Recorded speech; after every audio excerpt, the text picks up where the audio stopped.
Hey everybody, Mark Stiles here at my home office, not at Studio B, because we're doing a Zoom update on landlords and tenants. And I want to introduce to you two of the team attorneys at Stiles Law, Emmanuel Ebot and Ben Cote.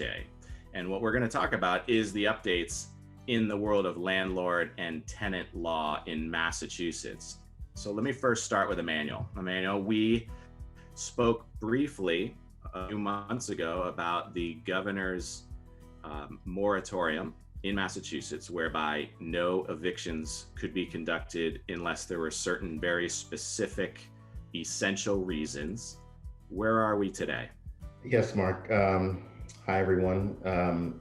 Last time we spoke, you're exactly right. There was a moratorium on non-essential evictions. So included in that non-essential bundle were non-payment of rent, breaches of lease. The only evictions that were allowed to go forward during the moratorium were those that dealt with the life and safety of either a fellow tenant or the landlord. So it was a very narrow provision there that with evictions that could go forward. That moratorium is actually ending on the 17th of October. So after that, we're basically resuming, we're back to normal, essentially. So any breach of lease or non-payment of rent, a landlord now has the recourse to go back and pursue an eviction. But there is a chance that the governor could extend this, or what? Exactly right. So right now we're going off the premise that the moratorium is going to be ended on the 17th, but there's nothing preventing the governor from extending that order further. And if that happens, obviously we'll keep everyone posted. Right. And he's indicated that he's not going to extend based on the current status. So folks who are landlords, folks who are tenants, you want to be talking to one another rather than talking at the courthouse steps. This is the time to be working through payment plans and relationship building at this point. Now, Ben Cote, another attorney on our team, I want to ask you, what about the CDC guidelines and the federal piece of this versus simply the Massachusetts legislature and executive and judicial branches? Sure. So the CDC, as everyone knows, is the Center for Disease Control, and they've promulgated a new regulation, which basically is a separate eviction moratorium. But unlike Massachusetts, rather than a blanket moratorium, there's actually a triggering condition, which the tenant in a residential lease has to provide a certificate to the landlord, which says certain things under the pains and penalties of perjury. I'm not going to go through each one, but essentially, if the tenant is suffering financial hardship or would be homeless or would have to move into a home with other people, then the evictions basically are not allowed under that moratorium.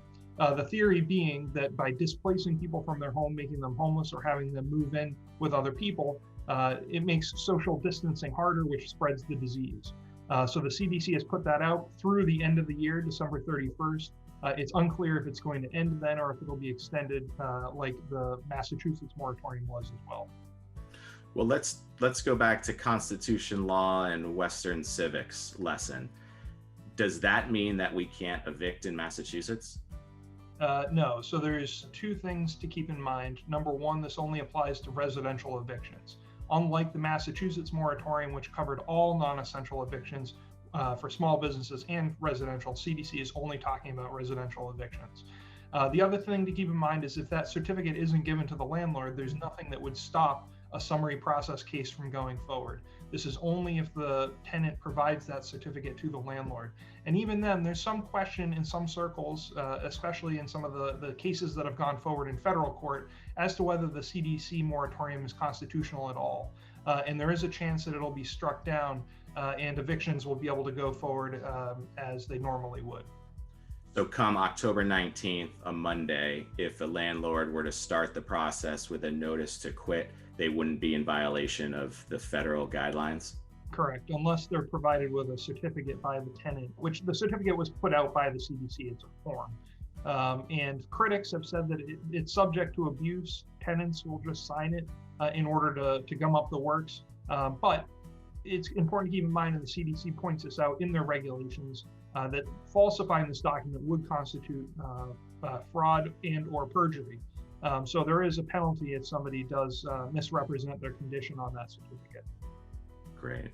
So hopefully that was helpful for the viewers, both landlords and tenants, and folks that are looking to become tenants or become real estate investors. If you have any questions, Emmanuel, Ben, myself, we're available at 781-319-1900. But again, it's always better to be proactive than reactive. So get on the phone, start the conversations, start working it out so that you're not delayed and in front of a judge where you don't want to be. We can all do this together.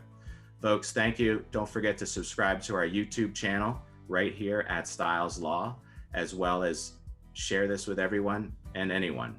Thank you and be well. Thanks, guys. Thank you. Thank you.